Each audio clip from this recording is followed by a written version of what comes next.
ಪಹಲ್ಗಾಮ್ ದಾಳಿ ಬಗ್ಗೆ ಏನು ಪ್ರೈಮ್ ಮಿನಿಸ್ಟರ್ ಮೀಟಿಂಗ್ ಕರೆದಿದ್ರು, ಆ ಮೀಟಿಂಗ್ನಲ್ಲಿ ನಾವು ಆಲ್ ಪಾರ್ಟಿ ಲೀಡರ್ಸು ಹೋಗಿದ್ದೇವೆ, ಪಾರ್ಟಿಸಿಪೇಟ್ ಮಾಡಿದ್ದೇವೆ.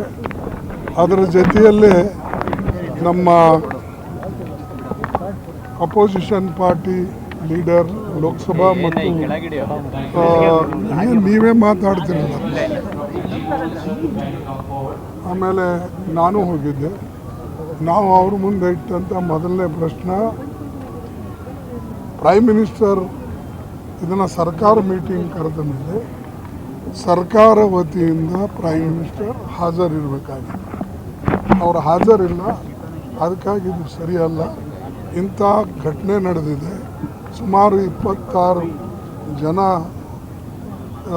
ಇದರಲ್ಲಿ ಮೃತರಾಗಿದ್ದಾರೆ ಆ್ಯಂಡ್ ಬೇರೆ ಎಲ್ಲ ಅನೇಕ ಜನ ಗಾಯಾಳರಾಗಿದ್ದಾರೆ. ಅದಕ್ಕೆ ನಾವು ಈ ಆ್ಯಟಿಟ್ಯೂಡನ್ನು ಪ್ರೈಮ್ ಮಿನಿಸ್ಟರ್ದು ಸರಿ ಇಲ್ಲ. ಎಲೆಕ್ಷನ್ ಭಾಷಣ ಮಾಡೋಕ್ಕೆ ನೀವು ಬಿಹಾರಕ್ಕೆ ಹೋಗ್ತೀರಿ, ಇಲ್ಲೇ ದಿಲ್ಲಿಯಲ್ಲಿ ಬರೋಂಗಿಲ್ಲ, ಮೀಟಿಂಗ್ ಅಟೆಂಡ್ ಮಾಡಲ್ಲ ಅಂದರೆ ಅವ್ರು ಸೀರಿಯಸ್ ಇಲ್ಲ ಅಂತ ಅದರ ಅರ್ಥ. ಆಮೇಲೆ ಇಂಗ್ಲೀಷ್ನಾಗೆ ಹಿಂದಿದಾಗ ಅಲ್ಲಿ ಭಾಷಣ ಮಾಡೋಕ್ಕಿಂತಲೂ ಇಲ್ಲಿ ನೀವು ಬಂದು ನಮಗೆ ಸಮಜಾಯಿಸಿದ್ರೆ, ಹೇಳಿದರೆ ಏನೇನು ಘಟನೆ ನಡೀತು, ಹೇಗೆ ನಡೀತು, ಯಾರದಕ್ಕೆ ರೆಸ್ಪಾನ್ಸಿಬಲು, ಇದು ನಿಮ್ಮ ಏನು ಸೆಕ್ಯೂರಿಟಿ ಲ್ಯಾಬ್ಸು, ಏನು ಇಂಟೆಲಿಜೆನ್ಸ್ ಲ್ಯಾಬ್ಸು, ಏನು IB ಲ್ಯಾಬ್ಸು, ಏನು ಇನ್ಫಾರ್ಮೆಂಟ್ಸ್ ಲ್ಯಾಬ್ಸು ಅಥವಾ ಪೊಲೀಸ್ ಲ್ಯಾಬ್ಸ್ ಯಾರ್ದು ಅನ್ನೋದು ನಮಗೆ ತಿಳಿಸ್ಬೇಕು ಅಂತ. ಅನ್ಫಾರ್ಚುನೇಟ್ಲಿ ಅವ್ರು ಬರಲಿಲ್ಲ.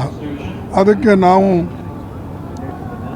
ಏನು ರಾಜನಾಥ್ ಸಿಂಗ್ ಅವರ ನೇತೃತ್ವದಲ್ಲಿ ಮೀಟಿಂಗ್ ನಡೆದಿತ್ತು, ನಮ್ಮ ವಿಚಾರಗಳನ್ನು ಅವ್ರಿಗೆ ತಿಳಿಸಿದ್ದೇವೆ.